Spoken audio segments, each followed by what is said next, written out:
It just got way easier to integrate your SharePoint and SQL data with Dataverse.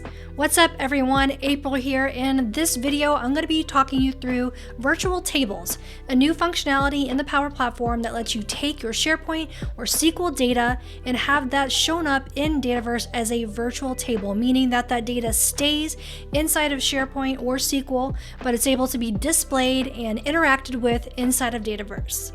So if you've ever been looking at your SharePoint or SQL data and wishing you could create a model-driven app based off of this, you'll want to check out this new functionality. I'll walk you through how it works right after this.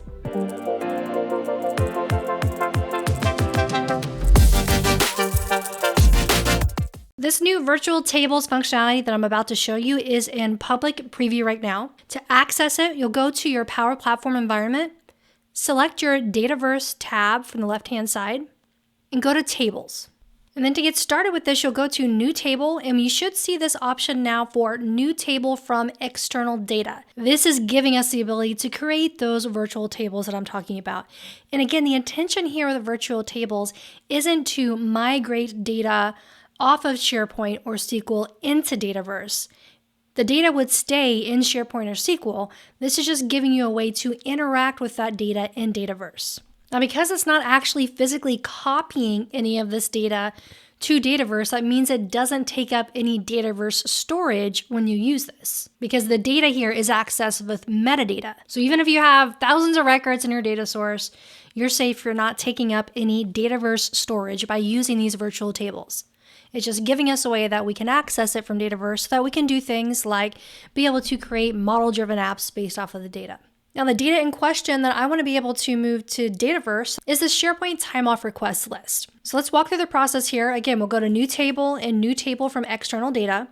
And what this is doing is it's relying on the connector model. So it's going to give you the option to connect with the connectors to either SharePoint or SQL Server. Now, you notice I don't have a SQL Server connection in my environment, so I would have to go through the add a new connection process, but I do have one connection for SharePoint already, which it's showing me authenticated into. So I can simply select that SharePoint connection and go to Next. Now it's going to give me a list of the recent SharePoint sites that I've accessed. I have the ability as well to paste in a SharePoint URL if I have it handy, but I know that data is in my HR site, so I'll select the site that I want to get the information from and go to Next. And now this is where it will surface up all the different SharePoint lists in this particular site. And I can find the one that I want to move over into a virtual table, which is this time off request. Now this checkbox below is automatically selected to configure table and column names that will be used in Dataverse. So this will automatically do some mapping for us of the SharePoint column names to the correct Dataverse column name. So unless you want to significantly change the column names for any reason, you probably want to leave that selected. Now we'll go to Next, and it will do that mapping that I was talking about for us. For the Dataverse table name, it's pulling in the name of the SharePoint list, which is time off request. And then below here, you see it's doing the mapping of all of our SharePoint columns to Dataverse columns. So it uses the SharePoint ID field as the primary key in the Dataverse table, and then is mapping the remainder of the columns here. Now, if there's anything that we do want to change, these are all configurable, so I can change that here. Now, you will notice it doesn't allow any spaces. So, for example, in hours remaining, I had a space in the SharePoint column, but it's not allowing that in Dataverse. It's fixing that for me automatically. So now we'll click Next to continue the process here. As you can see, it's extremely easy to get started with this. So it'll just confirm a few details here. This is the SharePoint list that we want to move over as a virtual table. Here's all the information. And now we can just simply select Finish, and it will create that virtual table for us. Now the process finished, and now we have our brand new Dataverse virtual table here with all of our data loaded from the SharePoint list. Now it's only showing the primary field here of title. Of course, I can click on this drop down inside of Dataverse and select the additional fields that I want to see in this default view here. So I can select some of these. And just confirm that all of the data is coming across correctly, which it looks like it is. And now that I have this here, I can create a model-driven app based off of this or whatever I want to do with this data. So actually directly from the table itself, I can go to create an app and create a new model-driven app. We'll call this time off management and click create. And now we have our information here. We can modify, of course, the views and the forms that it gives us automatically as part of these model-driven apps. And I can add any additional pages I want. So whether I want to mix and match data from other Dataverse tables, maybe I want to include a dashboard in here, or even a custom page from a Canvas application, whatever I need to do.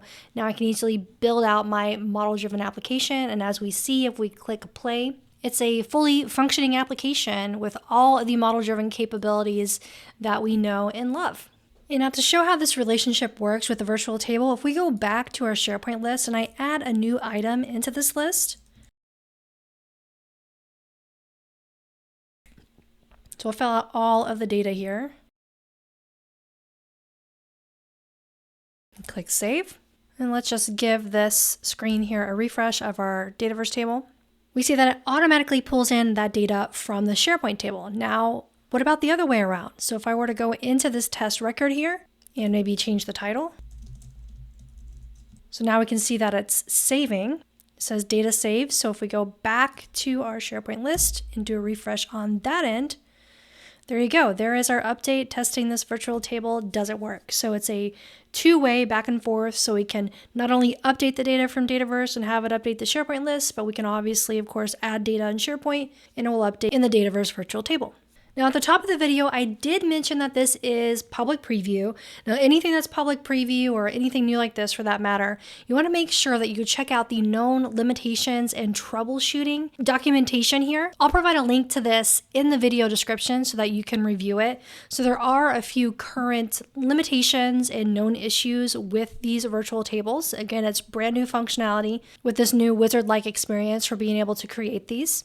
So right off the bat, you need to make sure that you include at least one string field that can be used as the primary field and one GUID.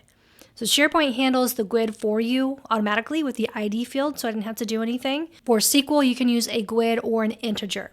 And the main one that might be the biggest gotcha is that Dataverse can only create columns with data types that are compatible with Dataverse.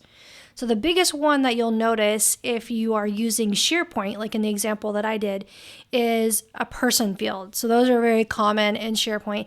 This isn't going to support person fields like this in your data. This also includes image, manage metadata, location, and attachment. So if those are your requirements, this won't work for you right now. But depending on your use case, this could be a very handy feature to have at your disposal. Well, that's all that I have for you today. Hopefully you enjoyed this overview of the new virtual tables functionality. Drop a note in the comments and let me know what you think if you try it out. And as always, if you like this content that I put out here, do me a favor, hit that thumbs up button, click subscribe, and I'll see you in the next video. And before you go, check out some of these other videos on the Power Platform.